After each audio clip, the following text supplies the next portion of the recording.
Aşpaz köməkçi işi var. Ümumiyyətlə, aşpazlıq sahəsində işlər mütəmadi olaraq olur, amma mən sizə 2 dənəsindən bəhs etmək istəyirəm. Amma onlardan biri, misal üçün, yüngül işdir. Nə mənada yüngül işdir? Daha dəqiq desək, az şərti var. Az şərtdən çıxış edir. Misal üçün, mətbəxdə ən az 6 aylıq təcrübəniz varsa, aşpaz köməkçi işi var. Təxminən 750 manat qazana bilərsiniz. Əmək haqqı olaraq 600 manatdır, amma bonuslar da var. Onunla bərabər toplam 750 manat qazana bilərsiniz. Belə bir variant da var. 6 aylıq mətbəx təcrübəniz varsa, belə deyək. Amma belə ən az 3 illik iş təcrübəsi olan variantı da var aşpaz köməkçisinin. Yəni, belə bir variantı da var. Bundan əlavə daha yüksək əmək haqqılı 1500-2000 manatlıq aşpaz işləri də olur, yoldaşlar.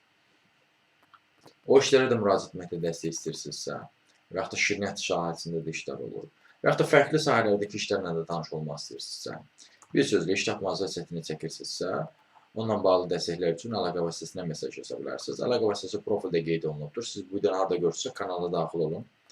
Toğrul Əzəvalı kanala. Kanala daxil olduqdan sonra diqqət eləsəniz, profildə əlaqə vasitəsi var. Həmin əlaqə vasitəsini götürüb mesaj yaza bilərsiniz.